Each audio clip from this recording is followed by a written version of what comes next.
Monólogos científicos, Isabel Moreno.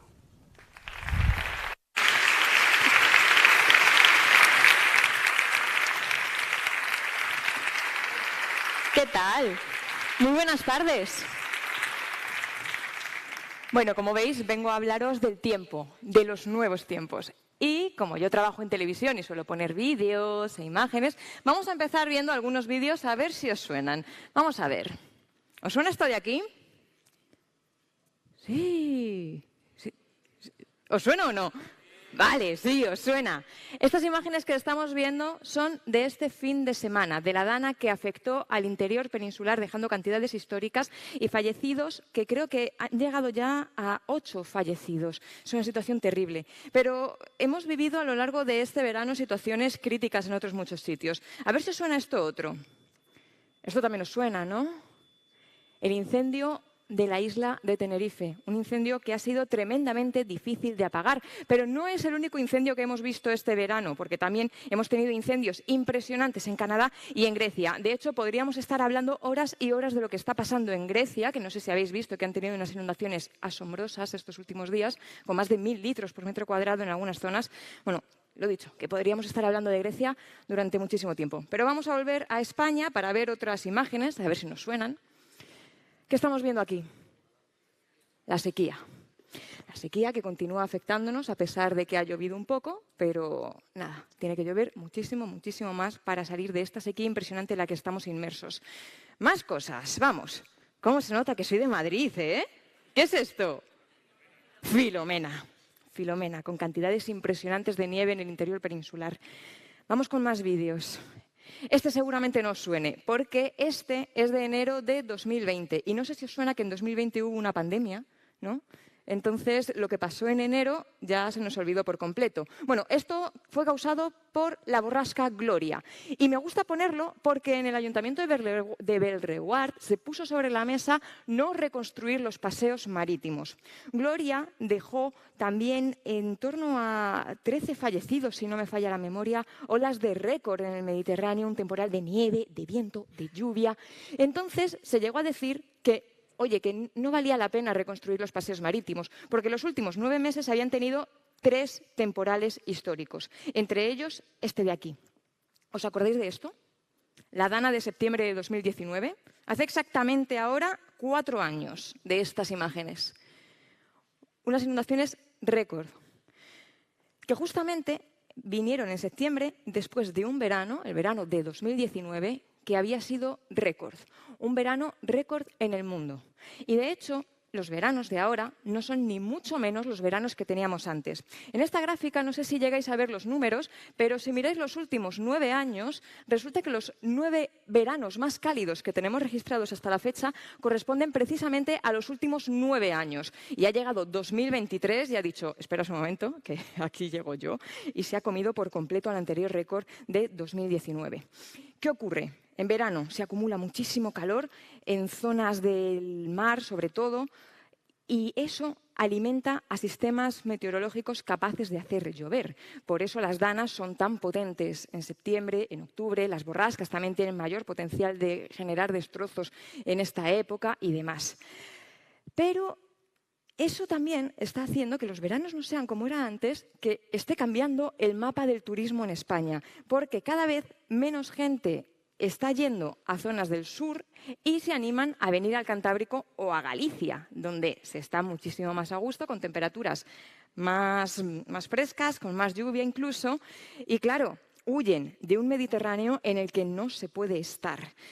No se puede dormir algunas noches en el Mediterráneo. Las noches que llamamos tórridas, aquellas en las que no se baja de 25 grados, cada vez son más y más y más abundantes. Y para esto también tiene muchísimo que decir el Mediterráneo, porque el mar Mediterráneo durante este verano ha estado ardiendo, con unas temperaturas completamente récord. Pero mirad, no solamente es el Mediterráneo el que ha estado ardiendo durante este verano. Que, por cierto, lo de las noches, que por qué no baja tanto la temperatura por un Mediterráneo tan cálido, es porque tenemos un régimen de brisas que con un Mediterráneo tan cálido se frena. Entonces no entra el aire fresco que tendría que venir del mar y al pararse este régimen las temperaturas se mantienen muy, muy, muy elevadas. Estamos hablando de temperaturas superiores a los 29 grados en el Mediterráneo. Es que creo que las termas de Orense están un poquito más, están por el estilo. Bueno, además del Mediterráneo ardiendo, no ha sido la única zona marítima de España, del mundo, que ha estado ardiendo. De hecho, los océanos han batido su récord durante este verano. Esto es un terreno completamente desconocido, porque normalmente las temperaturas más altas en los océanos se suelen registrar allá por marzo o abril, que es cuando termina el verano en el hemisferio sur, que es donde más cantidad de agua tenemos. Entonces, ver esto ahora, en este verano, es completamente insólito. Y todo esto lo sabemos gracias a un montón de instrumentos que tenemos en la actualidad. Podemos medirlo a través de barcos, de submarinos, de boyas. Tenemos antenas que nos dan la información que viene de los satélites. Tenemos globos sonda que son capaces de medir la atmósfera en altura. Los aviones también son capaces de tomar datos a medida que vuelan y, por supuesto, tenemos superordenadores que son capaces de coger todos estos datos con modelos y demás y ver qué es lo que está pasando. ¿Pero qué pasa en el pasado? A ver, porque esto, claro, pero es que antes no había termómetros y no teníamos estos globos sonda, pero tenemos formas de saber cómo era el clima en el pasado. Por ejemplo, a través de nuestros ancestros. O, por otro lado, ¿qué ha pasado tú? ¿Por qué se ha ido tanto para allá? Oye, un momentito, cosas del directo. Aquí está, iba por aquí. Teníamos que preguntar a nuestros ancestros. O también podemos consultar los árboles con sus anillos, que nos dan muchísima información, o las conchas de algunos bivalvos. Podemos también preguntarle al hielo, aunque los icebergs no sería lo más adecuado haberlo puesto aquí, tendríamos que irnos a Groenlandia o la Antártida, y gracias a esto somos capaces de reconstruir el clima del pasado. Y hay algunas cosas que son muy curiosas, como por ejemplo escritos, fotografías, obras, como por ejemplo esto de aquí, porque a lo largo de la historia, cuando no llovía o cuando llovía muchísimo y necesitábamos que el tiempo cambiase porque nuestras cosechas no daban lo que tenían que dar o estaban inundadas, lo que se hacía era pedirle a los dioses que por favor lloviese o que dejase de llover. Y además de esto, somos capaces de reconstruir el clima gracias, por ejemplo, a algunos cuadros, a algunas fotografías, y gracias a esto sabemos que a mediados del siglo XIX fue cuando empezó a cambiar todo esto. Bueno, a mediados del siglo XIX, que ya se sabía, por cierto, que las concentraciones de CO2 en la atmósfera estaban relacionadas con la temperatura que teníamos en el planeta. Y, por cierto, el primer estudio que tenemos sobre el tema es de Eunice Newton-Foote, es una mujer, 1856. 3 años más tarde, Tyndall publica exactamente el mismo resultado, pero no se sabe en realidad si Tyndall conocía los resultados de Foote o no. Se cree que no, pero bueno, ese es otro tema. Lo que os venía contando. Estamos a mediados del siglo XIX. Tenemos esos estudios por aquí y tenemos a esta mujer que en ese momento estaba componiendo unas obras maravillosas. Es Clara Wieck. Se casó con Robert Schumann y adquirió su apellido. Bueno, en 1840 compuso una obra que se llama Am Strande. Es un Lied es, en alemán significa canción y simplemente es un poema con un acompañamiento de piano. Yo quería poneros aquí una obra de internet, pero es que tenía derechos. Y como estamos en un festival y yo la vergüenza no la conozco, pues dije, pues la canto yo. Y aquí estoy, dosis de vergüenza ajena, poquito, a ver. Uy, no se oye mucho. Bueno, si escucháis lo que está intentando hacer el piano es... ¿Ya podemos bajar porque voy a empezar a cantar? ¿Ya? Muy bien. Tenemos el piano haciendo una especie de olas, ¿no? Como marea. Y mientras la persona que canta el poema está hablando de un desamor y utiliza metáforas relacionadas con el mar. Bueno, el poema es de Barnes, se me acaba de ir el nombre, disculpad. Y la música de Clara Schumann. Y está inspirada en un mar que poco o nada tiene que ver con... ¿Qué pasa? A ver, no entiendo por qué... Vale, ya está. ¡Ay! ¿Por qué ha sonado? Madre mía, el directo, ¿eh? Las cosas que tiene.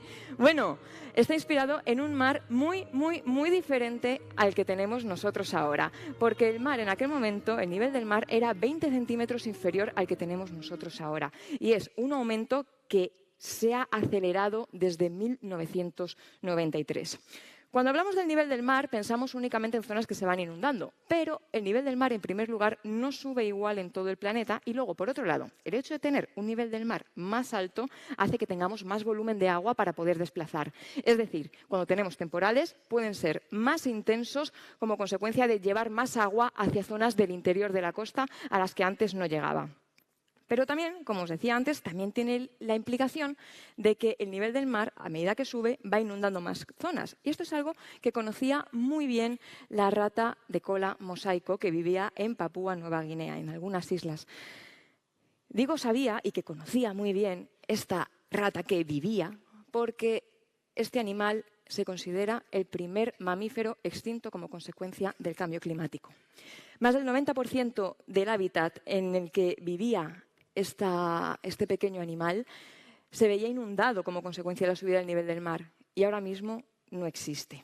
Pero además de esta ratita tenemos otros ejemplos, como las aves migratorias, que están cambiando sus patrones migratorios como consecuencia del cambio en las temperaturas, del cambio en las precipitaciones. Tenemos cambios en otras aves que conocemos muy bien, como por ejemplo la cigüeña, aunque en realidad el cambio climático no suele actuar solo en este tipo de cuestiones. Siempre juega con otros factores, pero está por detrás, poniendo un escenario que hace que estos animales estén cambiando los lugares donde solían vivir y cómo se suelen comportar. Por ejemplo, las mariposas, que están subiendo en altura en las montañas buscando lugares más frescos. Y al igual que tenemos estos animales, que la verdad es que nos pueden despertar simpatía, tenemos otra serie de insectos que no nos pueden hacer tanta gracia, como algunas plagas, ¿no? Y entre estas plagas o estos insectos tenemos otros que seguramente nos parezcan muy peligrosos, como los mosquitos. Los mosquitos, más allá de que nos piquen, nos causen un abón, que pique muchísimo, que tengamos que utilizar amoníaco para calmar ese picor, son capaces de transmitir enfermedades. Y en algunos casos, enfermedades que no deberían estar en esos lugares. Así que, como veis, el cambio climático está poniendo un escenario en el que no solamente tenemos que hablar de cómo está cambiando el clima y cómo está cambiando la meteorología de cada región, sino también un escenario en el que tenemos que hablar de salud. Y no solo de salud, porque veíamos esas plagas antes, ¿no? Esas plagas que están afectando a nuestros cultivos. Por tanto, también nos toca hablar de seguridad alimentaria, de economía, de cómo puede afectar el cambio climático precisamente a la economía de los países, al modelo turístico que tenemos en todo el mundo. Y a mí lo que me pone los pelos de punta de verdad es esto. El cambio climático también es hablar de crisis humanitaria. Porque ¿qué van a hacer aquellas personas que vean inundadas sus casas cada 2 por 3 o cuyas tierras ya no den nada y tengan que emigrar porque no tienen qué comer? Hablar de cambio climático, como veis, es hablar de muchísimo más que el tiempo. Y esto lo estamos viendo ya con un aumento de 1,2 grados respecto a la era preindustrial. Con este aumento ya estamos viendo que las olas de calor son mucho más frecuentes, que olas de calor que antes ocurrían una vez cada 50 años, ahora están ocurriendo una vez cada 4,8 veces en esos 50 años. Estamos viendo lluvias torrenciales más frecuentes, sequías más frecuentes, y esto, cuanto más avancemos en el futuro y más suba la temperatura, peor será. Hemos cambiado por completo el ritmo del planeta. No podemos explicar qué es lo que estamos viendo si no metemos la influencia humana en ello. Si tuviésemos que reconstruir esto con música, seguramente nos saldría algo muy parecido a lo que hizo Juan Antonio Simarro en su tercer movimiento de la Sinfonía por un Mundo Mejor, a la que llama Desarrollo Sostenible, y que vamos a escuchar ahora mismo. Aquí lo que Simarro hace es mostrar una melodía que de repente se ve interrumpida por percusión, poniendo más y más tensión, representando que están subiendo las concentraciones de CO2 en la atmósfera y que están alcanzando niveles que nunca hemos visto en nuestra historia como especie. El ser humano nunca ha vivido en un mundo como el que estamos viendo ahora, y de hecho no podemos explicar las temperaturas que estamos teniendo durante estos últimos años sin esa cantidad de CO2 que tenemos en la atmósfera y otros gases de efecto invernadero, que cada vez está más cerca ese 1,5 grados que nos estamos poniendo como meta para final de siglo y podemos ver en los próximos años. Llegará un momento en el que la Tierra diga: se acabó, no puedo con esta tensión, no puedo más. Pero mira lo que hace Simarro. Deja sonando una flauta.